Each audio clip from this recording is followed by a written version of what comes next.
ஆண்டவராகிய இயேசு கிறிஸ்துவின் நாமத்தினாலே இந்த நாளிலும் தேவ சமூகத்திலே வந்திருக்கிற உங்களை நான் வாழ்த்துகிறேன். நம்முடைய பிதாவாகிய தேவனாலும் கர்த்தராகிய இயேசுவினாலும் பரிசுத்த ஆவியினாலும் கிருபையும் சமாதானமும் ஆசீர்வாதமும் உங்களிலே தங்கி பெருகுவதாக. கேருபீன்கள் என்கிற தலைப்பிலே நாம் தேவனுடைய வார்த்தையை தியானித்துக் கொண்டிருக்கிறோம். யாத்திராகமத்தின் புஸ்தகம் 25ஆம் அதிகாரம் அதனுடைய 18 முதல் 20 வரையிலான வசனங்களை வாசிக்க கேட்கலாம். பொன்னினால் 2 கேருபீன்களை செய்வாயாக, பொன்னை தகடாய் அடித்து அவைகளை செய்து கிருபாசனத்தின் 2 ஓரங்களிலும் வைப்பாயாக. ஒரு புறத்து ஓரத்தில் ஒரு கேருபீனையும் மறுபுறத்து ஓரத்தில் மற்ற கேருபீனையும் பண்ணிவை. அந்த கேருபீன்கள் கிருபாசனத்தின் 2 ஓரங்களிலும் அதனோட ஏக வேலையாயிருக்கும்படி அவைகளை பண்ண கடவாய். அந்த கேருபீன்கள் தங்கள் சட்டைகளை உயர விரித்து தங்கள் சட்டைகளால் கிருபாசனத்தை மூடுகிறவைகளும் ஒன்றுக்கொன்று எதிர்முகம் உள்ளவைகளுமாய் இருக்க கடவது. கேருபீன்களின் முகங்கள் கிருபாசனத்தை நோக்குகிறவைகளாயிருப்பதாக. ஆசரிப்பு கூடாரம் என்கிற தேவன் வாசம் பண்ணும்படியான பரிசுத்த ஸ்தலமாகிய வாசஸ்தலத்தை செய்யும்படி மோசேக்கு கட்டளை கொடுத்த ஆண்டவர், வரைபடத்தை அவனுடைய இருதயத்தில் வைத்ததான ஆண்டவர், மகா பரிசுத்த ஸ்தலத்திலே இருக்க வேண்டிய 4 உபகரணங்களை குறித்து சொல்லுகிறார். ஒன்று தூபபீடம், இன்னொன்று தேவனுடைய உடன்படிக்கை பெட்டி, அந்த பெட்டியின் மூடியாகி அதற்கு மேல் வைக்கப்படுகிற கிருபாசனம், அந்த கிருபாசனத்தின் 2 ஓரங்களிலும் ஏக வேலையாய் செய்யப்பட்டு நிறுத்தப்படுகிற 2 கேருபீன்கள். இந்த கேருபீன்களை குறித்து தான் நம்ம தியானித்துக் கொண்டிருக்கிறோம். மற்றவைகளுக்கு இல்லாத ஒரு மேன்மை இந்த கேருபீனுக்கு உண்டாயிருக்கிறது. கிருபாசனம் என்பது யாரை குறிக்கிறது? ஆண்டவராகிய இயேசு கிறிஸ்துவை குறிக்கிறது என்று சொன்னேன். அந்த கிருபாசனத்தின் மேல் நிறுத்தப்பட்டிருக்கிற ஏக வேலையாய் செய்யப்பட்டிருக்கிற அந்த கேருபீன் யாரை குறிக்கிறது? ஆண்டவருடைய பிள்ளைகளாகிய நம்மை குறிக்கிறது. இயேசுவின் விலையேறப்பெற்றதும் மாசற்றதுமாய் குற்றமற்றதாய் இருக்கிற இரத்தத்தினாலே மீட்கப்பட்டிருக்கிற தேவ ஜனத்தை குறிக்கிறது. ஆழமான குழியிலும் உளையான சேற்றிலும் அமிழ்ந்து கிடந்த நம்மை கர்த்தர் தம்முடைய கிருபையினாலே மீட்டு, இனி நம்முடைய அடிகள் வழுகி போகிறதா அல்ல, உறுதிப்படுகிறதா இருக்கும்படி கண்மலையாம் கிறிஸ்துவின் மேல் உறுதிப்படுத்தினார் என்று வேதம் சொல்கிறது. அந்த கண்மலை யாரை குறிக்கிறது? ஆண்டவராகிய இயேசுவை குறிக்கிறது என்று சொல்லி 1 கொரிந்தியர் 10ஆம் அதிகாரம் 4வது வசனம் சொல்லுகிறது. அப்ப இந்த கேருபீன் எங்கே நிற்கிறது? கிறிஸ்து என்கிற கிருபாசனத்தின் மேல் நிற்கிறது. இதற்கு காரணம் என்ன என்று சொல்லி கடந்த நாட்களில் 5 காரியங்களை தியானிச்சிருக்கிறோம். ஒன்று, பொன்னினால் செய்யப்பட்ட கேருபீன். பொன் பரிசுத்தம் என்று குறிக்கிறது. அப்ப கிறிஸ்துவாகிய அந்த கிருபாசனத்தின் மேல் நிற்கிற கேருபீனாய் நான் மாற வேண்டுமே, ஆனால் நான் அவருக்கு ஒப்பான பரிசுத்தம் உள்ளவனாய் மாற வேண்டும். இரண்டாவதாக, அடிப்பு வேலையாய் செய்யப்பட்டது. அடிப்பு என்பது எதை குறிக்கிறது? கிருபாசனமாகிய கிறிஸ்துவின் மேல் நிறுத்தப்படுகிற அந்த கேருபீன்கள் கிறிஸ்துவினுடைய நாமத்தின் நிமித்தம் வருகிற நிந்தைகளையும் அவமானங்களையும் பாடுகளையும் சகித்து அந்த மகா பரிசுத்த ஸ்தலத்திலே கிறிஸ்துவாகிய கிருபாசனத்தின் மேல் நிறுத்தப்படுவதற்கு தகுதி உள்ள கேருபீன்களாய் மாறுவது. மூன்றாவது, கிருபாசனத்தின் மேல் நிறுத்தப்பட்ட கேருபீன். கிருபையாகிய கிறிஸ்துவின் மேல் தேவன் நம்மை நிறுத்தி இருக்கிறார். நாம் அதில் நிற்பதற்கு தகுதி உடையவர்களா என்று சொன்னால் இல்லை. தகுதி இல்லாத நம்மை தம்முடைய கிருபையினாலும் அவர் நம்மேல் வைத்த அன்பினாலும் இரக்கத்தினாலும் தகுதி உடையவர்களாய் மாற்றினார். அவர் மேல் நிற்பதற்கு நம்முடைய நீதி அல்ல காரணம், அவர் நம்மேல் வைத்த கிருபை என்று சொல்லுவேன். நம்முடைய நீதி அல்ல காரணம், அவர் நம்மேல் வைத்த கிருபை. நான்காவதாக, ஏக வேலையாய் செய்யப்பட்ட கேருபீன். இது எதை குறிக்கிறது? தான் நிறுத்தப்பட்டிருக்கிற கிருபாசனமாகிய கிறிஸ்துவிலே நிலைத்து நிற்கிற ஒரு அனுபவம். ஒருபோதும் விலகாதபடிக்கு, வெட்டுண்டு போகாதபடிக்கு அவர் என்னை நிறுத்தினதின் நோக்கம் நிறைவேறும் வரையிலும் அவர்களை நிலைத்திருக்கிற ஒரு அனுபவம். செடியிலே கொடி நிலைத்திருக்கிறதை போல நான் கிறிஸ்துவோடு கூட இணைந்து நிற்கும்படி அழைக்கப்பட்டிருக்கிறேன். ஐந்தாவதாக, செட்டைகளை உயரே விரித்திருக்கும் கேருபீன். கடந்த வாரத்தில் தியானிச்சோம். அது எதை குறிக்கிறது?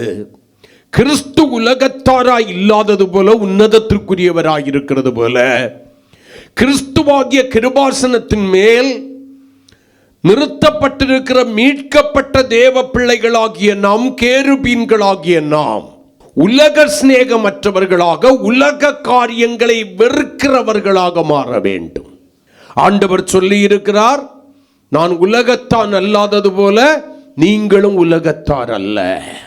மீட்கப்பட்டு கிருபாசனத்தின் மேல் நிறுத்தப்பட்டிருக்கிற மகிமை உள்ள கேருபீனாய் இருக்கிற நீங்களும் நானோ உலக இச்சைகளின்படி அல்லது உலக வழக்கத்தின்படி நடக்காமல், உலகத்தையும் உலகத்தில் உள்ளவர்களையும் பிரியப்படுத்தாமல், ஒரு தகுதியும் இல்லாத என்னை தன்மேல் நிறுத்தி இருக்கிறாரே, அந்த ஆண்டவருடைய கிருபையை நினைத்தாமே சொல்லுங்களேன். அல்லேலூயா. உலகத்தை வெறுத்து தேவ சிநேகிதனாய் நான் மாற வேண்டும். அல்லேலூயா. அப்படி 5 காரியங்களை நம்ம 5 நாட்களில் தியானித்தோம். இன்னும் நான் தியானிப்பதற்கு சில காரியங்கள் இருக்கிறது. நான் இந்த எல்லா காரியங்களையும் ஒரே நாளிலே உங்களுக்கு சொல்லி இருக்கலாம். அதன் ஆழத்தை நீங்கள் புரிந்து கொள்ள வேண்டும் என்பதற்காக தேவன் நம்மேல் எவ்வளவு தயவு பாராட்டி இருக்கிறார். அவருடைய கிருபை, நம்மேல் வைத்த கிருபை பெரிது என்று சொல்கிறதே, அந்த கிருபை எவ்வளவு மேலானது என்பதை நீங்களும் நானும் புரிந்து கொள்ள வேண்டும். உன்னதங்களிலே உயர்த்தினார். இன்றைக்கு 6வதாக அதே 20வது வசனத்தை மறுபடியும் வாசிக்கிறதான வேளையில், அந்த கேருபீன்கள் தங்கள் செட்டைகளை உயரே விரித்து தங்கள் செட்டைகளால் கிருபாசனத்தை மூடுகிறவைகளும் ஒன்றுக்கொன்று எதிர்முகம் உள்ளவைகளுமாயிருக்க கடவது. கேருபீனின் முகங்கள் கிருபாசனத்தை நோக்குகிறவைகளாய் இருப்பதாக. 6வதாக, கிருபாசனத்தை மூடுகிற கேருபீன்களாய் இருக்க வேண்டும். தன்னுடைய செட்டைகளை உயரே விரித்திருக்கிறதான கேருபீன்கள் கிருபாசனத்தை மூடுகிறவைகளாக இருக்க வேண்டும். நம்மை தன்மேல் கிருபையாய் நிறுத்தி இருக்கிற, கிறிஸ்து என்கிற மேன்மையை காத்துக்கொள்கிற கேருபீன்களாய் நீங்கள் மாற வேண்டும். அல்லேலூயா. நம்ம கிறிஸ்துவை காக்கணும்னா காக்க வேண்டிய அவசியம் இல்லை. ஏன்னா உறங்காமல் தூங்காமல் அவர் நம்மை காக்கிறார். எல்லா நேரங்களிலும் நம்மளே கரிசனை உள்ள தேவனாய், நோக்கமாய் இருக்கிற தேவனாய், நினைக்கிற தேவனாய் இருக்கிறார். அல்லேலூயா. அவர் மறக்காதபடிக்கு நம்ம எங்கே வரைந்து வைத்திருக்கிறாரா? உள்ளங்கையிலே வரைந்து வைத்திருக்கிறார் என்று சொல்லி வேதம் சொல்லுகிறது. அப்ப நான் கிறிஸ்துவை காக்க வேண்டுமா என்றால் இல்லை. அவர் என்னை காக்கிறார். போகும் போதும் காக்கிறார், திரும்பும் போதும் காக்கிறார், எப்போதும் எந்நாளும் என்றென்றும் காக்கிற தேவனாய் என்னோடு கூட இருக்கிறார். அல்லேலூயா. அப்ப கிருபாசனத்தை மூடுகிறது என்று எழுதப்பட்டிருக்கிறது. அது என்ன? தங்களுக்கு இருக்கிற அந்த செட்டைகளினாலே கர்த்தருக்கு ஸ்தோத்திரம், கிறிஸ்துவின் மேன்மையை காத்துக்கொள்கிறவர்களாய் நீங்களும் நானும் மாற வேண்டும். அல்லேலூயா. எபிரேயருக்கு எழுதின நிருபம் 9ஆம் அதிகாரம் 5வது வசனத்தில் நீங்க வாசிக்கிறதான வேளையில், இரண்டாம் திரை எனப்பட்ட மகா பரிசுத்த ஸ்தலத்திற்குள்ளே இருந்ததான் அந்த கேருபீன். கிருபாசனத்தின் மேல் ஏக வேலையாய் இணைக்கப்பட்டிருக்கிற அந்த கேருபீன் தங்களுடைய செட்டைகளை உயரே விரித்திருக்கிற அந்த கேருபீன், கர்த்தருக்கு ஸ்தோத்திரம், வேதம் இப்படியாய் சொல்லுகிறது, கிருபாசனத்தை நிழலிட்டிருந்தது என்று சொல்லி வேதம் சொல்கிறது. வாசிக்கலாம் எபிரேயர் 9:5. அதற்கு மேல, எதற்கு மேல? உடன்படிக்கை பெட்டியின் மேல் மகிமை உள்ள கேருபீன்கள் வைக்கப்பட்டு, உடன்படிக்கை பெட்டியின் மேல் இருந்த கிருபாசனத்தின் மேல் மகிமை உள்ள கேருபீன்கள் வைக்கப்பட்டு கிருபாசனத்தை, கிருபை என்கிறதான கிருபாசனத்தை என்ன பண்ணிட்டு நிழலிட்டிருந்தன. நிழல் எதுக்கு கிடைக்குது? நம்மை காத்துக்கொள்வதற்கு. அதுதான் சொல்றேன், கிறிஸ்துவின் மேன்மை நீங்கள் காத்துக்கொள்கிறவர்களாக இருக்க வேண்டும். அந்த மேன்மை என்ன? எல்லாவற்றை பார்க்கிலும் அவருடைய வார்த்தையை மகிமைப்படுத்தி இருக்கிறார் என்று வேதம் சொல்கிறது. அவர் வார்த்தையாய் இந்த உலகத்திலே வந்தார். வார்த்தை என்ன பண்ணுச்சு? மாம்சமானது. கிருபையும் சத்தியமும் நிறைந்தவராய் இந்த உலகத்திலே மனுஷகுமாரனாக வந்தார். அல்லேலூயா. இயேசு தன்னை குறித்து யோவான் எழுதின சுவிசேஷம் 14ஆம் அதிகாரம் 6வது வசனத்தில் சொல்லும்போது சொல்லுவார், நானே வழியும் சத்தியமும் ஜீவனும் ஆயிருக்கிறேன். சத்தியம். பவுல் தீமோத்தேயுவுக்கு சொல்லும்போது சொல்வார், நீ கற்றும் அறிந்தும் இருக்கிறதுல என்ன பண்ணணும்? நிலைத்திருக்க வேண்டும், காத்துக்கொள்ள வேண்டும். நீ கற்றுக்கொண்டதை என்ன பண்ணிடக்கூடாது? ஒருபோதும் விட்டுவிடக்கூடாது. நீ கற்றுக்கொண்டவைகளிலே நிலைத்திருக்க வேண்டும். நான் முற்றும் கற்றுக்கொண்டேன், தேறினவன் என்கிற சிந்தை ஒருபோதும் உன்னிடத்தில் வந்திருக்கொள்ளக்கூடாது. இன்னும் கற்றுக்கொள்ள வேண்டும், கற்றுக்கொள்கிறவைகளை காத்து நடக்க வேண்டும் என்கிற ஒரு மேன்மையான அனுபவம் தீமோத்தேயுவே உனக்குள்ளால வேணும். கிருபாசனத்தை நிழலிட்டிருந்தது என்று சொல்லி சொன்னேன். காத்துக்கொள்கிற அனுபவம். அப்ப நான் எதை காத்துக்கொள்ள வேண்டும்? சத்தியத்தை காத்துக்கொள்ள வேண்டும். கரங்களை கொட்டி கர்த்தரை மகிமைப்படுத்துவோமா? அல்லேலூயா. தேவன் உனக்கு கற்றுக் கொடுத்த சத்தியம் ஒருபோதும் அநியாயத்தினால என்ன பண்ணப்படக்கூடாது? அடக்கி வைக்கப்படக்கூடாது. தேவனுடைய பிள்ளைகளாகிய உங்கள் சுயநலத்திற்காக, நீங்கள் உங்களுடைய சுயநலத்திற்காக உலகத்திற்கொத்த வேஷம் தரித்து உலகத்தாரை பிரியப்படுத்தும்படிக்கு ஒருபோதும் இந்த சத்தியத்தை என்ன பண்ணிடக்கூடாது? அநியாயத்தினாலே அடக்கி வைக்கிறவர்களாக இருக்கக்கூடாது. சத்தியத்தை விற்காதே வாங்கு என்று சொல்லி நீதிமொழிகளில் வாசிக்கிறோம். அப்ப சத்தியம் என்றால் என்ன என்று சொல்லி வேதம் சொல்கிறது. யோவான் எழுதின சுவிசேஷம் 17ஆம் அதிகாரம் 17வது வசனத்தின் கடைசி பகுதியை நீங்க வாசிக்கிறதான வேளையில வேதம் சொல்கிறது, உம்முடைய வசனமே சத்தியம் என்று சொல்லி வேதம் சொல்கிறது. அப்ப தேவன் நாம் வாழும்படியான பிரமாணங்களை நமக்கு கொடுத்திருக்கிறார், கட்டளைகளை நமக்கு கொடுத்திருக்கிறார். நம்மை கடிந்து கொண்டு சிட்சிக்கிறார், நம்மை போதிக்கிறார். நீ இப்படிதான் இருக்க வேண்டும் என்று சொல்லி ஒவ்வொரு நாளும் அவருடைய பரிசுத்த வேதாகமத்தின் மூலம், அவருடைய வார்த்தைகளின் மூலம் நமக்கு போதிக்கிறார். சங்கீதம் 32:8 சொல்கிறது, நான் உனக்கு போதித்து நீ நடக்க வேண்டிய வழியை உனக்கு காட்டுவேன், உன்மேல் என் கண்ணை வைத்து உனக்கு ஆலோசனை சொல்லுவேன். ஏசாயா 30:21 நீங்க வாசிக்கிறதான வேளையில, நீ வலது பக்கம் திரும்பும் போதும் இடது பக்கம் திரும்பும் போது வழி இதுவே. நீ ரெண்டு பக்கத்துல நான் நடத்துகிற பாதையை விட்டு உன்னுடைய கால்கள் திரும்புகிறதான வேளையில வழி இதுவே, இதிலே நடவுங்கள் என்று சொல்கிற சத்தத்தை உங்களுடைய காதுகள் கேட்கும். நீ மகிமையுள்ள கிருபாசனத்தின் மேல் நிறுத்தப்பட்டிருக்கிற மகிமையுள்ள கேருபீனாயிருப்பாயானால் அந்த சப்தத்தை நீ கேட்டுதான் ஆக வேண்டும். ஆமென் சொல்லுங்களேன். ஏன்னா இஸ்ரவேல் ஜனங்களுக்கு கொடுக்க வேண்டிய அந்த சத்தம் எங்கிருந்து வருகிறது? அந்த கேருபீன்களின் நடுவிலிருந்து வருகிறது என்றுதான் வேதம் சொல்கிறது. அருமையான தேவனுடைய பிள்ளையே, அப்ப நீங்களும் நானும் கிருபாசனத்தை செட்டைகளினாலே நிழலிட வேண்டும் என்பது, கிருபாசனத்தை மூடிக்கொள்ள வேண்டும் என்பது, கற்றும் அறிந்தும் இருக்கிற சத்தியத்திலே நிலைத்திருந்து அந்த சத்தியத்தை ஒருபோதும் விட்டு விடாதபடிக்கு எல்லா இடங்களிலும் எப்பொழுதும் அதை காத்து நடக்கிற அனுபவம்.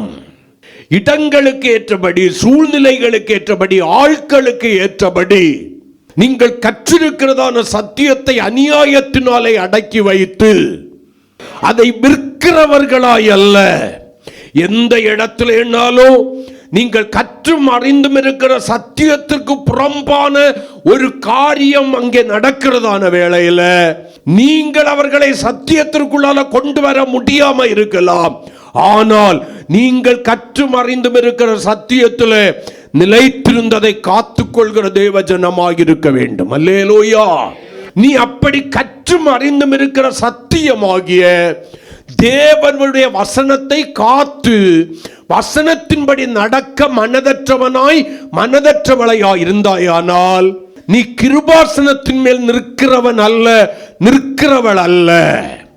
ஒருவேளை கடந்த காலங்களிலே நீ நிறுத்தப்பட்டிருந்திருக்கலாம், ஆனால் நீ சத்தியத்தை அநியாயத்தினாலே அடக்கி சத்தியத்தை வாங்காதபடிக்கு விற்க ஆரம்பித்தபடியினாலே, தேவனுக்கு வசனத்திற்கு புறம்பான காரியங்களை நீ செய்தபடியினாலே, நீ உலக பிரியனாயும் மனுஷ பிரியனாயும் மாறினபடியினாலே நீ கிருபாசனத்திலிருந்து தள்ளுண்டு போனதான இருக்கலாம்.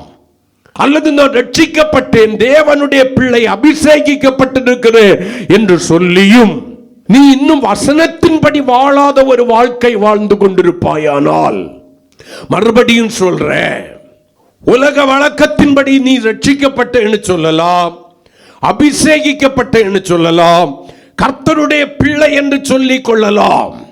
ஆனால் வசனமாகிய சத்தியத்தின்படி நடக்கிற, காத்து நடக்கிற ஒரு அனுபவம் உன்னுடைய வாழ்க்கையில இல்லைன்னா நீ கிருபாசனமாகிய கிறிஸ்துவின் மேல் நிறுத்தப்படலேன்னு நான் சொல்லுவேன். அல்லேலூயா.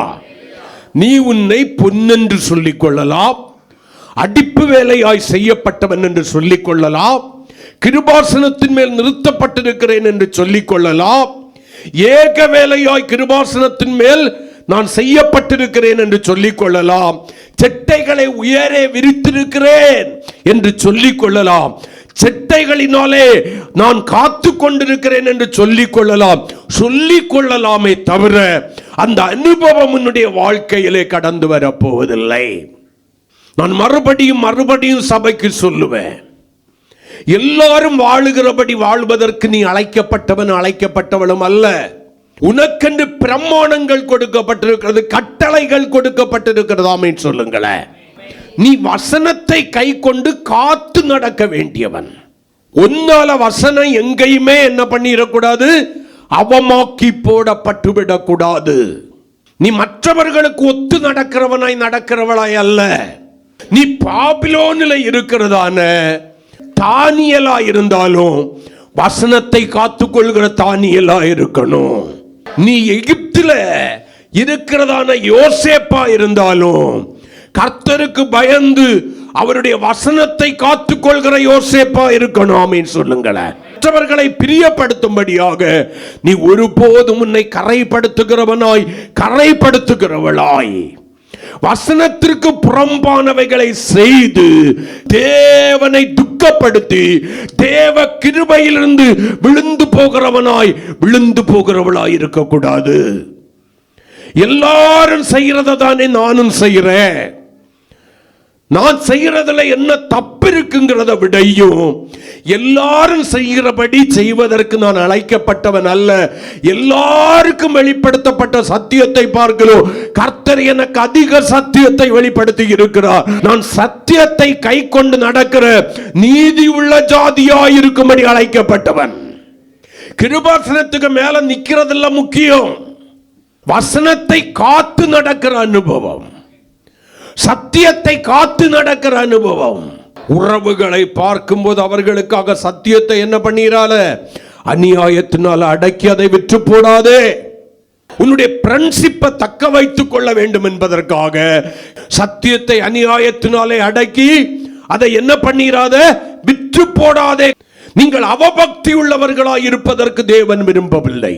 பக்தி உடையவர்களாய் இந்த ஜீவனுக்கும் இனி வரப்போகிற ஜீவனுக்கும் ஏதுவாய் இருக்கிற, உனக்கு நன்மையை கொண்டு வருகிற தேவ பக்தி உடையவர்களாய் இருக்க வேண்டும் என்பதுதான் தேவனுடைய விருப்பமாய் இருக்கிறது. அல்லேலூயா, ஆமென்.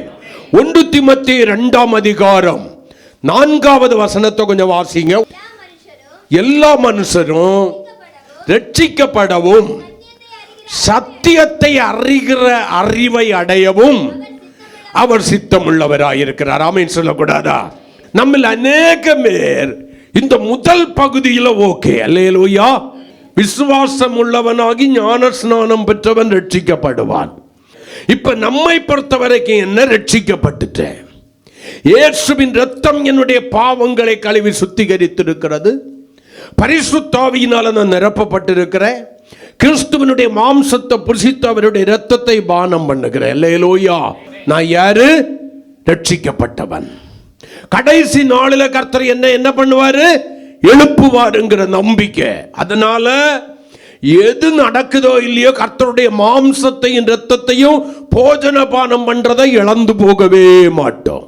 ஒருவேளை இந்த வாசம் நான் திருவிருந்தெடுக்காம இயேசு வந்துட்டா நான் பரலோகத்திற்கு போக முடியாது. ஆனால் அடுத்த வார்த்தை ரொம்ப முக்கியம். நீங்கள் ரட்சிக்கப்படவும் சத்தியத்தை அறிகிற அறிவை அடைய வேண்டும் என்று. கிறிஸ்துவை அறிகிற அறிவு, கிறிஸ்துவனுடையதான விருப்பங்களையும் வெறுப்புகளையும் அறிகிற அறிவு. ஹல்லேலூயா. கிறிஸ்துவனுடைய பரிபூரண சித்தத்தை அறிகிற அறிவு. நீ தற்செயலாய் ரட்சிக்கப்பட்டவன் அல்ல, நீ தற்செயலாய் ரட்சிக்கப்பட்டவன் அல்ல. தேவனுக்கு உன்னை குறித்த ஒரு அநாதி தீர்மானம் இருந்ததாமேன். உன்னை பார்க்கிலும் நீதி உள்ளவர்கள் உன்னுடைய குடும்பத்திலே இருக்கலாம், உன்னுடைய உறவுகளிலே இருக்கலாம், உன்னுடைய தாயின் கர்ப்ப பிறப்புகளே இருக்கலாம், உன்னுடைய அயலகத்தாராய் இருக்கலாம். ஆனால் ஒரு நீதியும் இல்லாத நம்மை தம்முடைய கிருபையினாலே தேடி வந்து தம்முடைய இரத்தத்தினாலே நீதிமான்களாக்கினாரே அந்த ஆண்டவர். இது தற்செயலாய் நடந்த ரட்சிப்பு அல்ல. கர்த்தருக்கு ஸ்தோத்திரம். தேடுதல் அல்ல, தெரிந்து கொள்ளுதல் அல்ல, அவருடைய அநாதி தீர்மானம். நான் இப்படியாய் சொல்லுகிறேன், நீ உன் தாயின் கருவில உருவாகும் போது கர்த்தர் உன்னை தமக்கென்று தெரிந்து கொண்டார். அல்லேலூயா. இந்த உலகத்தில் சில காலம் நீ விரும்புகிற வாழ்க்கை வாழ்ந்திருக்கலாம், கர்த்தர் உன்னை கண்டுகொள்ளாமல் விட்டிருக்கலாம். ஆனால் உனக்கென்று குறிக்கப்பட்ட நேரம் வந்த போது கர்த்தர் தம்முடைய கிருபையினாலே உன்னை ரட்சித்தார். அந்த இடத்திலே நீ நின்னுடக்கூடாது. ஆமென் சொல்லுங்களேன். அடுத்த வார்த்தை தான் ரொம்ப முக்கியம். சத்தியத்தை அறிகிற அறிவு வர வேண்டும். பவுல் சொல்லுகிறார், அவரை அறிகிற அறிவின் மேன்மைக்காக எனக்கு லாபமா இருந்தவைகளை நான் என்ன பண்ணினேன்? நஷ்டம் என்று விட்டுவிட்டேன். அவரை அறிகிற அறிவு. நீ எந்த கிருபாசனத்தின் மேல் நிறுத்தப்பட்டிருக்கிறாய், அந்த கிருபாசனம் எப்படிப்பட்டது என்கிற அறிவில் தேறினவனாய் தேறினவளாய் நீ இருக்கணும். கிறிஸ்துவினுடையதான சிந்தையை அறியவில்லை என்றால் நீ கிறிஸ்துவுக்குரியவனாய் இருக்க முடியாது, உரியவளாய் இருக்க முடியாது. அவருடைய சிந்தையை பரிபூர்ணமாய் அறிந்திருக்கிற ஒரு அனுபவம். எதற்கு வேதம் என்கிற ஒன்று உங்களுக்கு கொடுக்கப்பட்டிருக்கிறது? கடமைக்காக வாசிப்பதற்கு அல்ல. இதை வாசித்து கற்றுக்கொண்டு அவைகளின்படி வாழுகிற வாழ்க்கை. கேருபீன் கிருபாசனத்தில் நிழலிட்டு இருக்கிறதை போல, காத்து கொண்டிருக்கிறதை போல நீ கற்றும் அறிந்தும் இருக்கிற வசனத்தில் நிலைத்திருந்து காத்திருந்து அதன்படி வாழுகிற ஒரு வாழ்க்கை. வேற எதுவும் என்ன பரலோகத்திற்கு கொண்டு போக போறது கிடையாது. மற்றவைகள் எல்லாம் ஒரு படி என்று சொல்லுவேன்.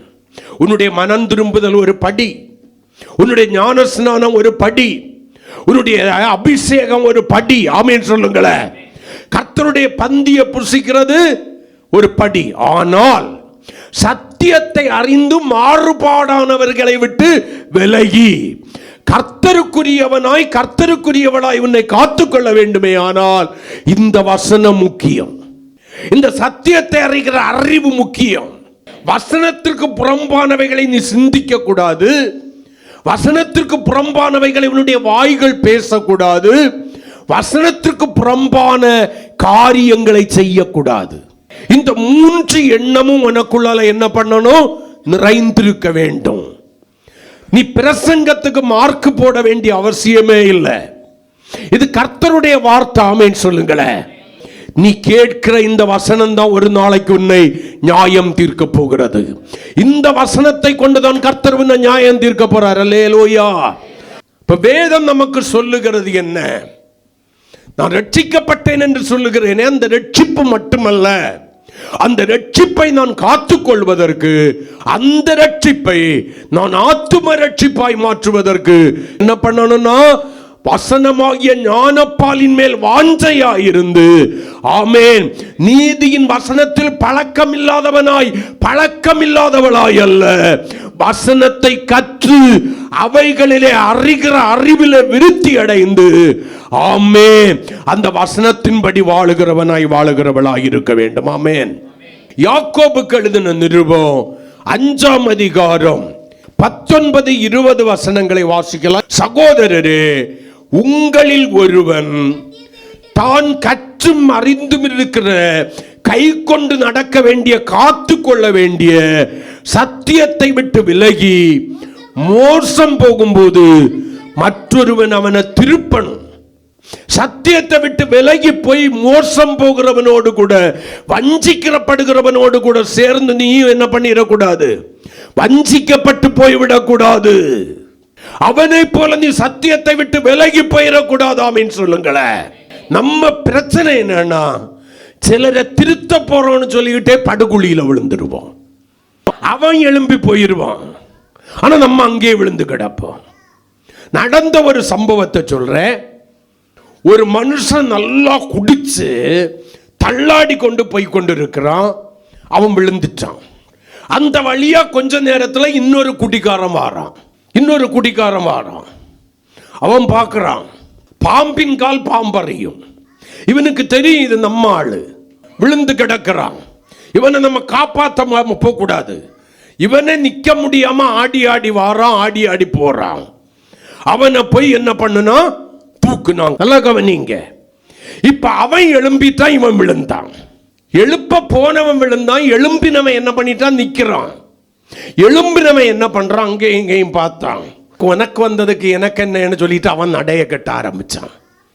இவன் அங்கே கிடக்கிறான். கொஞ்ச நேரம் பொறுத்துச்சு, ஒரு தெருநாய் வந்துச்சு. அப்படி 4 சுத்தும் போய் மோந்து பார்த்துச்சு. மோந்து பார்த்த உடனே அவருக்கு ஒரு தேவை வந்துச்சு. அங்க அதை நேர்த்தியா செய்துச்சு. செய்த இடம் எங்க தெரியுமா? தலையில செய்துகிட்டு நாய் வந்து என்ன பண்ணுச்சுன்னா, இவன் இப்படி கையும் வச்சுக்கிட்டு இருக்கானா, இந்த கையில தலையும் வச்சுக்கிட்டு அப்படியே படுத்துக்கிட்டு. இப்ப நமக்கு 2 காரியத்துக்கு என்ன கிடைச்சிச்சு? இடம் கிடைச்சு. ஒண்ணு, ஒதுக்குப்புறமா செய்ய வேண்டிய செய்யறதுக்கு ஒரு இடம் கிடைச்சிச்சு. அதுக்கு ஒரு போஸ்ட் ஏதாவது கண்டிப்பா தேவை. இன்னைக்கு இவனுக்கு தலை கிடைச்சு. 2, தலை சாய்க்க எனக்கு இடம் இல்லை, தலகணி இல்லை. எல்லாவனும் நம்ம துரத்துவான், இவன் துரத்தவே இல்லை. இவன்கிட்ட படுத்துக்கிறதுக்கு ஒரு இடம் கிடைச்சிச்சு. நம்மள அநேக பேருடைய வாழ்க்கை இப்படிதான் போயிட்டு இருக்கு. லவ்ல இருந்து அடுத்தவங்களை காப்பாற்ற போய் நம்ம லவ்ல விழுந்துருவோம், நம்ம அங்கே கிடந்துருவோம். அவன் எழும்பி என்ன பண்ணிடுவான்? ஆணும் சரி பொண்ணும் சரி, அல்லேலூயா, அங்கே விழுந்து கிடக்கும். அது விழுந்து கிடந்த இடத்துல அதை காப்பாத்திக்கிட்டு யாரு விழுந்து கிடக்கிறது? இவங்க விழுந்து கிடந்துக்கிடுவாங்க. இப்படி அநேக காரியங்கள்ல சிலரை கடன்ல இருந்து காப்பாற்ற போறேன்னு சொல்லிக்கிட்டு அது வரைக்கும் கடன் வாங்காத சிலர் போய் கடன்ல விழுந்துடுவாங்க. செய்யக்கூடாத காரியங்களிலே துணிவாய் நுழைந்து அங்க விழுந்துடுவாங்க. நீங்க காப்பாற்ற நினைக்கிறது தவறு கிடையாது. ஆமென். மறுபடியும் அவனை சத்தியத்திற்கு நேராய் திருப்ப எத்தனிப்பது தவறு கிடையாது. ஆனால் நிற்கிற நீ விழுந்தவனை காப்பாற்றணும்னு நினைக்காது. ஆமென் சொல்லுங்களேன். அல்லேலூயா. வேதம் நம்மை எச்சரிக்கிறது, நிற்கிறேன் என்று சொல்லுகிறவன் எவனும். அதை நான் இப்படி சொல்றேன், கிருபாசனமாகிய கிறிஸ்துவின் மேல் நிற்கிறவன் எவனும் மறுமுறை விழுந்து போகாதபடி, இன்னொரு முறை விழுந்து போகாதபடி, கிருபாசனத்திலிருந்து விழுந்து போகாதபடி, கிறிஸ்துவின் கிருபையிலிருந்து விழுந்து போகாதபடி எச்சரிக்கையாயிருக்க கடவான். அது உங்க வேலை இல்ல. விலகி போறவனுக்கு புத்தி சொல்லு. கர்த்தருக்கு ஸ்தோத்திரம். இப்ப நல்லா கவனிங்க. அதனாலதான் இந்த யாக்கோபு சொல்றார், சகோதரரே, உங்களில் ஒருவன் சத்தியத்தை விட்டு விலகி அதை காத்துக்கொள்ளாமல் அதன்படி வாழாமல் விலகி மோசம் போகும்போது, அதாவது வஞ்சிக்கப்படும் போது மற்றொருவன் அவனை திருப்பினால், திருப்புறதில் தப்பல்ல, திருப்பினால். அடுத்த வசனம், தப்பி போன மார்க்கத்தினின்று பாவியை திருப்புகிறவன் ஒரு ஆத்மாவை மரணத்திலிருந்து ரட்சித்து திரளான பாவங்களை மூடுவான் என்று அறிய கடவான். திருப்ப முடியுமான்னு பாரு. மறுபடி திருப்ப முடியாத பட்சத்தில் நீ போய் விழுந்துடாத. கர்த்தருக்கு ஸ்தோத்திரம். நீ விலகிக்கொள் என்று சொல்லுகிறேன். ஆமென். கர்த்தருடைய கரத்தில் விட்டு கொடுத்துரு. ரட்சிப்பு யாருடையது? கர்த்தருடையது. இவன் ஆல்ரெடி கிருபாசனத்தில் நின்னவன் தான், சத்தியத்தை அறிந்தவன் தான். கிருபாசனத்தில் நின்று சத்தியத்தை அறிந்து தன்னுடைய சிறகுகளினால் இதை மூடிக்கொள்ளாமல் கிருபையிலிருந்து விழுந்து சத்தியத்தை அநியாயத்தினாலே அடக்கி சத்தியத்தை விற்கிறவனாய் மாறி வழி விலகி போனவளை குறித்து கர்த்தருக்கு ஸ்தோத்திரம். திருப்ப முடிஞ்சா திருப்பு. நீ அவனுக்கு பதிலாக விழுந்தவனை எழுப்பிவிட வேண்டிய அவசியம் இல்லை. சில பவுல் சொன்ன ஒரு வசனத்தை தப்பா சொல்லுவாங்க. நான் யூதருக்கு யூதராயும் கிரேக்கருக்கு கிரேக்கராயும். அதை இப்படி சொல்லுவாங்க, யூதனை காணும் போது யூதனை போல மாறிடு, யூதருக்கு யூதராய். அப்ப யூதனை பார்த்தா யூதனாய் மாறணும், கிரேக்கனை பார்த்தா கிரேக்கனா மாறணும், குடிகாரனை பார்த்தா குடிகாரனா மாறி அவனை ரட்சிப்புக்குள்ளால நடத்தணும், விபச்சாரியை பார்த்தேன்னா விபச்சாரியாய் மாறி அவங்களை ரட்சிப்புக்குள்ளால நடத்தணும், விக்கிரகாரனை பார்த்தேன்னா அவனுக்கு ஏற்றபடி விக்கிரகாரதைக்காரனாய் மாறி அவனையும் அவளையும் ரட்சிப்புக்குள்ளால நடத்தணும். அப்படியே பவுல் சொன்னாரு, யூதன் நியாயப்பிரமாணத்தை கற்று அறிந்தவன் அவனுக்கு இயேசுவை அறிவிக்கும் போது நியாயப்பிரமாணத்திற்குட்பட்டு நியாயப்பிரமாணத்திற்குள் வாழ்ந்து கொண்டிருக்கிற இயேசுவை அவனுக்கு அடையாளம் காட்டு. அல்லேலூயா, ஆமென். கிரேக்கன் நியாயப்பிரமாணத்தை அறியாதவன், புறஜாதியன், அவனுக்கு நியாயப்பிரமாணத்திற்கு சம்பந்தம் இல்லை. ஆமென் சொல்லுங்களேன். இதுக்கு முன்னால அவன் வசனத்தை கேட்டதில்லை, கிறிஸ்துவை அறிந்ததில்லை, கிறிஸ்துவின் அன்பை ருசித்ததில்லை, கிருபாசனத்தின் மேல் நிற்கும் பாக்கியம் அவனுக்கு கிடைக்கல. அவனுக்கு பட்ட போய் நியாயப்பிரமாணத்தின் மேன்மையை சொல்லாத கிருபையின் மேன்மையை சொல்லி அவனை ரட்சிப்புக்குள்ளால நடத்த முடியுமான்னு பாரு. அவரவர்களுக்கு ஏற்றபடி நீ மாறி அவங்களை ரட்சிக்கணும்னா நீ தெய்வமும் அல்ல, ஆண்டவரும் அந்த வேலையை செய்யல, நீ மகிமையின் பரலோகத்தை இழந்து போவாய். ஆமென் சொல்லுங்களேன். காப்பாத்த போனேன்னே விழுந்து போனவங்க நிறைய பேர். விலக வேண்டிய நீ விழுந்து கிடந்த அவர்களை தூக்கினாய். நீ விழுந்து கிடக்கிறாயே மகனே, மகளே, நீ விழுந்து கிடக்கிறாயே. உன்னை இனி தூக்குவது யார்? தேவ சப்தம் பலமுறை உனக்காக எச்சரிப்பை கொண்டு வந்தது, உன்னை உணர்த்தினது, நீ உணராமற் போனாய். தேவ சப்தத்தை பார்க்கிலும் உன்னுடைய தோழமைக்கு முக்கியத்துவம் கொடுத்தாய். நிலைமை இன்னைக்கு விழுந்து கிடக்கிற. இனி ஒரு முறை தேவன் உன்னை தூக்குவாரோ என்று நினைத்துக் கொண்டிருக்கிறாய். தேவன் உன்னை தூக்குவதற்கு எத்தனையோ முறை முயற்சித்தார். அவருடைய கிருபையை அல்ல தட்டி விட்டாய். அவர் தன்னுடைய ஸ்தானத்திற்கு திரும்ப போய் விட்டார். ஆமென் சொல்லுங்களேன். அல்லேலூயா, ஆமென். இனி ஒரு வாய்ப்பு இருக்கு. நீ விழுந்ததிலிருந்து நீ தான் ஏறணும். நீ அந்தரங்கத்திலே நடப்பிக்கிறவைகளுக்கு கூட வெளியரங்கமாய் பலன் கொடுக்கிற ஆண்டவராக உனக்கு ஆண்டவர். மறந்துடாத. சிலரை பிரியப்படுத்துறதுக்காகவே விழுந்து கிடக்கிறீங்க. விலகினவனோடு கூட சேர்ந்து நீங்களும் என்ன பண்ணிட்டு விலகி போயிட்டீங்க. விலகினவனோடு கூட சேர்ந்து விலகினவளோடு கூட சேர்ந்து நீங்களும் விலகி போயிட்டீங்க. அவர்களை மறுபடி கிறிஸ்துவுக்கு நேராய் திருப்பி மறுபடியும் கிருபாசனத்தில் கொண்டு வந்து நிறுத்துறதுக்கு பதிலா நீங்களும் விலகி போய் விட்டீர்கள். கர்த்தருக்கு ஸ்தோத்திரம். முயற்சிக்கிறீர்கள், உங்களால மறுபடி ஏற முடியல, எழும்ப முடியல. அந்த குடிகாரனை போல விழுந்து கிடக்கிற. இப்ப போற வார நாயெல்லாம் உன் தலையில டேஷ் டேஷ் டேஷ். போற வார தெரு நாயெல்லாம் உன் கையில வந்து படுத்து கிடக்கு, ஒன்ன கட்டி பிடிச்சுக்கிட்டு. எங்கேயோ போறதெல்லாம் நம்மளை தேடி வருது. நமக்கு நினைப்பென்னா ஐ ஆம் பர்ஃபெக்ட், நான் விட மாட்டேன், ஐ ஆம் ஸ்ட்ராங். ஒரு மண்ணும் கிடையாது. உனக்கு தேவையில்லாத காரியத்தில் போய் என்ன பண்ணக்கூடாது, எந்த காரியத்திலையும் ஆமே நாயை காதை பிடிச்சு இழுக்கிறது போல இழுக்க போகக்கூடாது. நான் சொல்லல, பைபிள் சொல்லுது. நாயை என்ன பண்றானா, காதை பிடிச்சு இழுக்கிறானா. நீ என்ன அவ்வளவு பெரிய ஆளா? அவனை திருப்ப முடிந்தால் முயற்சித்துப்பார், அவளை திருப்ப முடிந்தால் முயற்சித்துப்பார். திருந்தாதுன்னு சொன்னா நீ விலகிடு. நீயும் விழுந்து போவதற்கு சத்தியத்தை அநியாயத்தினாலே அடக்கி வைத்து சத்தியத்தை விற்று சத்தியத்திற்கு புறம்பான வாழ்க்கை வாழ்ந்து அழிந்து போவதற்கு உன்னுடைய வாழ்க்கையை ஒப்பு கொடுக்காத தேவனுடைய பிள்ளையே.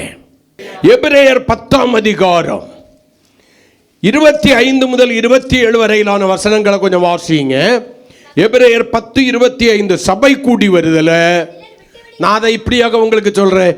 கிருபாசனத்தின் மேல் நிற்கிறதை சிலர் விட்டு விடுகிறதை போல நீங்கள் விட்டு விடாதிருங்கள். சபை கூடி வருதல சிலர் விட்டு விடுகிறது போல நாமும் விட்டு விடாமல் ஒருவருக்கொருவர் என்ன பண்ணணும், நல்ல புத்தி சொல்லணும். சிலதுக்கு புத்தி சொல்றதெல்லாம் பிடிக்காது. குறிப்பா இந்த ஜெனரேஷனுக்கு நீங்க புத்தி சொன்னீங்கன்னா நீங்க தான் உங்களுக்கு முதல் எனிமி. நீங்கள் தான் அவர்களுக்கு வாழ்க்கையில முதல் எதிரி. இந்த ஜெனரேஷனுக்கு நான் 1-2 இல்லை, கிட்டத்தட்ட ஒரு 30 வயசுக்கு கீழே இருக்கிற நிறைய பேரை பார்க்கிறேன்.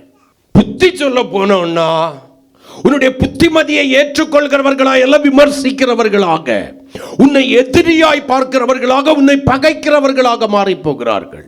99% அப்படிதான் இருக்கு. அது வரைக்கும் உங்களை ஒரு உயர்ந்த ஸ்தானத்தில் வச்சிருப்பாங்க, அன்னைக்கு கீழே தூக்கி போட்டு மிதிக்க ஆரம்பிப்பாங்க. ஆனா வேதம் சொல்லுது புத்தி சொல்ல கடவும். நாளானது எதனாலயா?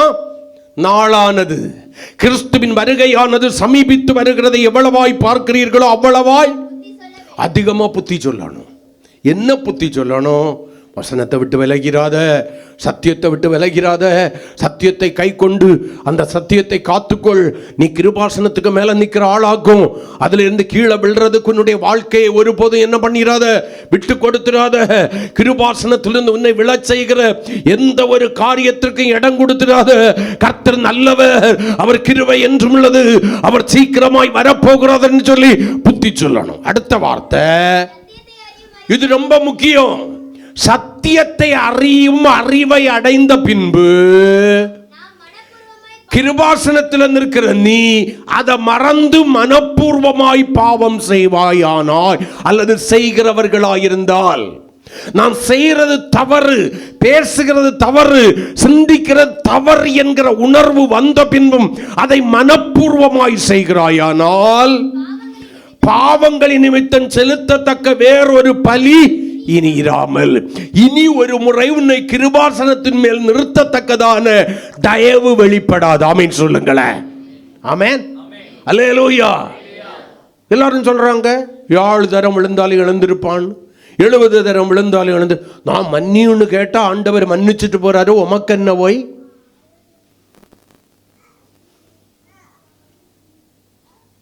எனக்கு ஆண்டவருக்கு இருக்கிற கணைற்று உமக்கு தெரியுமா?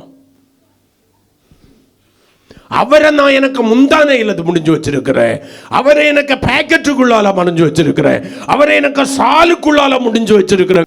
நானும் ஆண்டவரும் ஒன்னா டீப்பா இருக்கிறோம். இது தெரியாம நீர் பேசிட்டு இருக்கிற.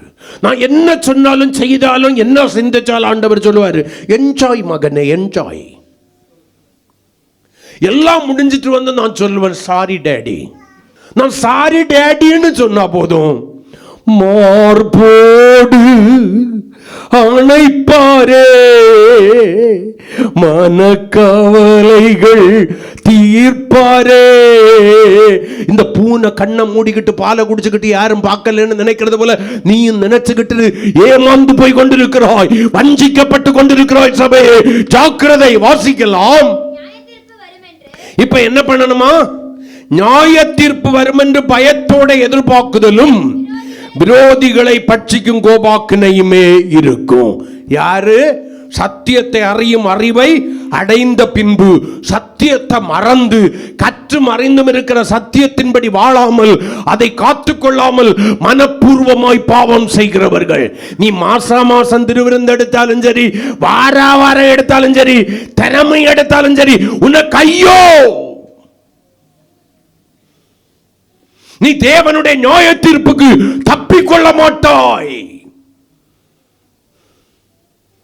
கடிந்து கொள்ளுதல் என்கிற ஒன்று சினமாய் மாறுவதற்கு முன்பு மனம் திரும்பினாயானால், ஆமென், நீ பாக்கியவான், பாக்கியவதி. அல்லேலூயா.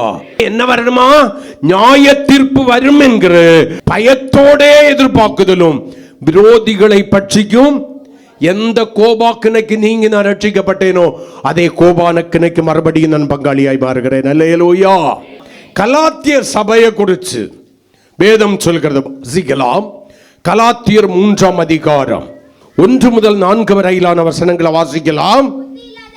புத்தி இல்லாத கலாத்தியரை, நீங்கள் சத்தியத்திற்கு கீழ்ப்படியாமற் போக எவ்வளவுதான் கேட்டாலும் உங்க செவியை விருத்த சேதனமாக்கி கொள்ளாமல் அதை சுத்திகரித்த அந்த வார்த்தைகளை கேட்டு அதை கீழ்ப்படியும்படியாக உங்களுடைய இருதயமாகிய கற்பலகையில எழுதி அதன்படி நடக்க மனதில்லாம கீழ்ப்படியாமற் போக தக்கதாக உங்களை மயக்கினவன் யார்? அப்ப நீ சத்தியத்தை விட்டு விலக்கிறதுக்கு காரணம் யாரோ ஒரு ஆள் இருக்கு. அல்லேலூயா. இது நீயே எடுத்த முடிவில்லை. எல்லாத்துக்கும் பிசாசுன்னு சொல்லக்கூடாது. அதுக்கு நீ இடம் கொடுத்தாதான் என்ன பண்ணும்? அது ஒன்றை தொட முடியும். அப்படித்தானே வேதம் சொல்லுது. பிசாசுக்கு இடம் கொடாமலும் இருங்கள். செய்ய வேண்டியதை எல்லாம் நீ செய்துகிட்டு கர்த்தருக்கு ஸ்தோத்திரம், பிசாசு என்னை வஞ்சித்ததுன்னு சொல்லக்கூடாது. தேவனுக்கு கீழ்ப்படிந்து பிசாசுக்கு எதிர்த்து நின்று அவன் உங்களை விட்டு ஓடி போவான். விசுவாசத்திலே உறுதிப்பட்டவனுக்கு எதிர்த்து நில்லுங்கள், அவன் உங்களை விட்டு ஓடி போவான். அவன் உன்னை பார்த்தாலே ஓடி போறாள். ஏன்னா நீ நிக்கிற இடம் அப்படின்னு அவனுக்கு தெரியும். நீ நிக்கிற இடத்தினுடைய மேன்மை உனக்கு தெரியல, அவனுக்கு தெரியுது. கரங்களை கொட்டி இன்னும் நான் சொல்றேன், நீ நிறுத்தப்பட்டிருந்த இடத்தினுடைய மேன்மை உனக்கு தெரியல, அவனுக்கு தெரிகிறது. யோபுவுக்கு தன்னையும் தனக்குண்டான எல்லாவற்றையும் தேவன் வேலி அடைத்து பாதுகாத்து கொண்டிருப்பது தெரியல. அவனுடைய கண்கள் அதை காண்பதற்கு மறைக்கப்பட்டிருந்தது. ஆனால் சாத்தான் கண்டிருந்தது ஒரு வேலி இருக்கிறது. சத்தியத்திற்கு கீழ்ப்படிந்த சபை, சத்தியத்தின்படி வாழ்வதற்கு தன்னை அர்ப்பணித்த ஒரு சபை, கிறிஸ்துவினுடைய சத்தியத்தை கேட்டு கிருபாசனத்தின் மேல் நிறுத்தப்பட்ட ஒரு சபை, இப்ப கிருபையிலிருந்து விழுந்து போய் சத்தியத்திற்கு கீழ்ப்படியாம போறாங்க. இடுதைய கடினம், இதையெல்லாம் என்னத்துக்கு செய்யணும், இப்படியெல்லாம் என்னத்துக்கு, அவங்க அப்படி இருக்கிறாங்க, இவங்க இப்படி, அவங்க நல்லா தானே இருப்பாங்க. எந்த அளவுக்கு உனக்கு கண்ணுக்கு முன்னால நல்லா இருக்கிறாங்கிறது ஒரு மாய தோற்றம் தென்படுகிறதோ, வேதம் சொல்கிறது சடுதியாய் நாசம் வரும்னு சொல்லுது. கரங்களை கொட்டி அந்த நாசத்திலிருந்து யாரும் காப்பாற்ற முடியாது. ஆண்டவரே ஆண்டவரேன்னு கூப்பிட்டும் ஒரு பிரயோஜனமும் இல்லை. நான் 2 வசனத்தை உங்களுக்கு நான் சுட்டி காமிக்கிறேன், என்னோடு கூட திருப்பிக் கொள்ளுங்கள். ஓசியா தீர்க்க தரிசன புஸ்தகம் 5ஆம் அதிகாரம் 15வது வசனத்தை கொஞ்சம் வாசிங்க. அவர்கள் தங்கள் குற்றங்களை உணர்ந்து என் முகத்தை தேட மட்டும் நான் என் ஸ்தானத்திற்கு திரும்ப போய்விடுவேன். தங்கள் ஆபத்தில் என்னை கருத்தா நான் என் ஸ்தானத்துக்கு போயிடுவேன். ஏன்னா நான் கொடுக்கிற வாய்ப்புகளை எல்லாம் நீ உதாசீனப்படுத்தி கொண்டிருக்கிறாய், முதுகுக்கு பின்னால எறிந்து கொண்டிருக்கிறாய். அவங்கள பார்க்கிற, இவங்கள பார்க்கிற, என்னை பார்க்க மாட்டேங்கிற. கர்த்தருக்கு ஸ்தோத்திரம். மற்றவர்களுக்கு ஒப்பிட்டு தான் உன்னுடைய வாழ்க்கையை வாழ துணிகிறாயே தவிர எனக்கு உன்னை ஒப்பிடுவதற்கு மறந்து போய்விட்டாய். மகனே மகளே, நீ ஒப்பிட வேண்டிய ஒரே ஒருவர் உண்டானால் உன்னை என்மேல் சுமந்து கொண்டிருக்கிறேனே, எனக்கு நீ உன்னை ஒப்பிட்டு பார்க்க வேண்டும். கரங்களை கொட்டி ஆமென், ஆமென். எனக்கு ஒப்பிட்டு உன்னை பார்த்தேன்னா எல்லாம் பிடிச்சிருக்கலாம், ஏதோ பிடிக்காத ஒன்று இருக்கலாம், தவறி போவாய். ஆனால் கர்த்தருக்கு ஒப்பிட்டு உன்னை சீர்படுத்திப்பார். உன் வாழ்க்கை ஆண்டவருக்கு உகந்த சத்தியத்தை காத்து வாழ்கிற வாழ்க்கையா மாறும். கரங்களை கொட்டி கர்த்தரை மகிமைப்படுத்துவோமா? 2வது வசனம், தொடர்ந்து அந்த 4 வசனங்களை வாசிக்கலாம். சத்தியத்திற்கு கீழ்ப்படியாமற் போனவங்க, இயேசு கிறிஸ்து சிலுவையில் அறையப்பட்டவராக. ஐயா, எப்படி அனுபவம் இருந்திருக்கு பாரு. உங்கள் கண்களுக்கு முன்னே பிரத்யட்சமாய் உங்களுக்குள்ளே வெளிப்படுத்தப்பட்டிருந்தாரு. ஒன்றை மார்த்தூர் உங்களிடத்தில் அறிய விரும்புகிறேன். நியாயப்பிரமாணத்தின் கிரியைகளினாலா, விசுவாச கேள்வியினாலா, எதனாலே ஆவியை பெற்றீர்கள்? ஆவியில் ஆரம்பம் பண்ணின நீங்கள், சத்தியத்தின்படி வாழ ஆரம்பித்த நீங்கள், சத்தியத்தை காத்துக்கொண்டு வாழ ஆரம்பித்த நீங்கள், இப்பொழுது மாம்சத்திலே முடிவு பெறப்போகிறீர்களோ? சுய இச்சைகளுக்கும் விருப்பங்களுக்கும் இடம் கொடுத்து, உலக ஆசாபாசங்களுக்கு இடம் கொடுத்து முடிவு பெறப்போகிறீர்களோ?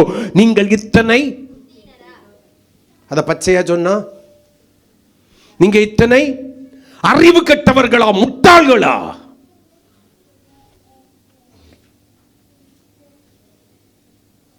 அடுத்தவனை பார்த்து வாழ்றதுக்கு அவ்வளவு புத்தியினரா? அடுத்த வசனம், இத்தனை பாடுகளையும். ஐயா, அந்த பொன்னா இருந்த நீ அக்னிக்குள்ளால போய் களிம்பு நீங்க கர்த்தருக்கு ஸ்தோத்திரம் சுத்திகரிக்கப்பட்டு அடிக்கப்பட்டு ஒரு தகடாய் மாறி கிருபாசனத்தின் மேல் நிறுத்தப்படுகிறதான ஒரு கேருவினாய் மாறின பாடுகளை, மகா பரிசுத்த ஸ்தலத்திலே கிறிஸ்துவின் மேல் நிலை நிறுத்தப்படுகிற ஒரு பாடுகளை இதுவரைக்கும் பட்டு கடந்து வந்தாயே, வீணாய் பட்டீர்களோ? அந்த பாடுகள் வீணாய் போய் கொண்டிருக்கிறதோ? அந்த பாடுகளுக்கு உனக்கு பலன் வேண்டாமோ? கிருபாசனத்தை மூடு, கிறிஸ்துவின் சுவிசேஷத்தை, கிறிஸ்துவின் வசனம் ஆகிய சத்தியத்தை மூடி காத்துக்கொள். அதை விட்டு விலகாத. அதனாலதான் யாக்கோபு சொல்றாரு, யாக்கோபு 1:21 முதல் வாசிக்கலாம். ஆகையால் நல்லா கவனிங்க, நல்லா கவனிங்க, நல்லா கவனிங்க. இந்த வசனத்தை நல்லா கவனிங்க. நீங்கள் எல்லாவித அழுக்கையும் கொடிய துர்க்குணத்தையும் ஒழித்துவிட்டு, தேவன் விரும்பாத எல்லாவித அசுத்தங்களையும் உங்களுடைய சுபாவங்களையும் அழித்துவிட்டு, உங்கள் உள்ளத்திலே நாட்டப்பட்டதாயும் உங்கள் ஆத்துமாக்களை ரட்சிக்க வல்லமை உள்ளதாயும் இருக்கிற வசனத்தை எப்படி பண்ணணும்? இருதயத்தை கடினப்படுத்தாம வசனத்துக்கு முன்னால தாழ்த்தி, என் வசனத்திற்கு நடுங்குகிறவனை நோக்கி பார்ப்பேன்னு சொல்லி இருக்கிறாரு. அந்த வசனத்தை என்ன பண்ணணும்? சாந்தமாய் ஏற்றுக்கொண்டு, விமர்சிக்காமல், இருதய கடினத்தை படுத்தாமல் சாந்தமாய் ஏற்றுக்கொண்டு, அல்லாமலும் நீங்கள் உங்களை வஞ்சியாதபடிக்கு, உங்களை நீங்களே ஏமாற்றிக் கொள்ளாதபடிக்கு, திருவசனத்தை கேட்கிறவர்களாய் மட்டுமல்ல, ஆமே, வசனத்தை வாசிக்கிறவங்களும் கேட்கிறவங்களாய் மட்டுமல்ல, சத்தியத்தை அறிகிறவர்களாய் மட்டுமல்ல, அதன்படி செய்கிறவர்களாய் இருங்கன்னா என்ன? அவைகளை கை கொண்டு நடக்கிறவர்களாயிருங்கள். வலது பக்கம் இடது பக்கம் சாயாதபடி நேரான வழியிலே, நியமித்திருக்கிற பாதையிலே, பின்னானவைகளை மறந்து முன்னானவைகளை நோக்கி கிறிஸ்து இயேசுவுக்குள் தேவன் அழைத்த பரம அழைப்பின் பந்தய பொருளுக்காக லக்கை நோக்கி தொடர்கிறவர்களாயிருங்கள். கரங்களை கொட்டி கர்த்தரை மகிமைப்படுத்துவோம். ஹல்லேலூயா. அடுத்த வசனம், எண்ணத்தினாலெனில் ஒருவன் திருவசனத்தை, சத்தியத்தை கேட்டும் அறிந்தும் அதன்படி செய்யாதவனானால், அதை கை கொண்டு வாழாமற் போனால், கண்ணாடியிலே தன் சுபாவ முகத்தை பார்க்கிற மனுஷனுக்கு ஒப்பாயிருப்பான். அவன் தன்னைத்தானே பார்த்தா விடமிட்டு போன உடனே தன் சாயல் இன்னதென்று தான் யாருங்கிறதே மறந்துட்டான். நான் எங்க நிறுத்தப்பட்டிருக்கிறேங்கிறதே இன்னும் நிறைய பேருக்கு தெரியல. ஆமென் சொல்லுங்களேன். அப்பப்போ ஒரு பொல்லாத வியாதி, மறதி வியாதி. ஐயா, நான் மகா பரிசுத்த ஸ்தலத்துல கிருபாசனத்தின் மேல் நிறுத்தப்பட்டிருக்கிற கேருபீனாக்கும், மகிமை உள்ள கேருபீனாக்கும். கர்த்தருக்கு ஸ்தோத்திரம். ஆமென் சொல்லுங்களேன். கர்த்தர் எனக்கு சில கடமைகளை கொடுத்திருக்கிறார். ஆமென் சொல்லுங்களேன். ஹல்லேலூயா. சும்மா ஒன்னும் பொன்னை புடமிட்டு, சும்மா ஒன்னும் அதை தகடாக அடித்து கர்த்தர் என்னை பாடுகளுக்கு உட்படுத்தி, சும்மா ஒன்னும் அவர் கிருபாசனத்தில் கொண்டு வந்து நிறுத்தல. என் மேல ஒரு காரியத்தை கொடுத்திருக்கிறாரு. நான் செட்டைகளை உயரே விரித்து உலக சிநேகத்தை வெறுத்து முற்றுப்புள்ளி வைத்து என்னுடைய செட்டைகளினாலே அந்த சுவிசேஷத்தை, அந்த கிருபையின் சுவிசேஷத்தை, அந்த சத்தியத்தை காத்துக்கொள்கிறவனாய் இருக்க வேண்டும் என்கிறதான ஒரு பெரிய பொறுப்பு தேவன் என்னுடைய கரத்திலே கொடுத்திருக்கிறார். நான் கேட்கிறவளாய் அல்ல, என்னிலை மறக்கிறவளாய் அல்ல, அதை கை கொண்டு நடக்கிறவளாய் இருக்கணும்னு தான் ஆண்டவர் என்கிட்ட எதிர்பார்க்கிறாருப்பா. இல்லேலூயா. ஏன்னா சத்தியத்தின்படி நடக்கிற உத்தம மார்க்கத்தார் தான் அதற்குள் பிரவேசிப்பார்கள். சத்தியத்தின்படி நடக்கிற உத்தம மார்க்கத்தார் மட்டும்தான் அதற்குள்ளாய் பிரவேசிப்பார்கள். கர்த்தருக்கு ஸ்தோத்திரம். 2 வசனங்களை வாசிச்சு முடிச்சிடுவோம்.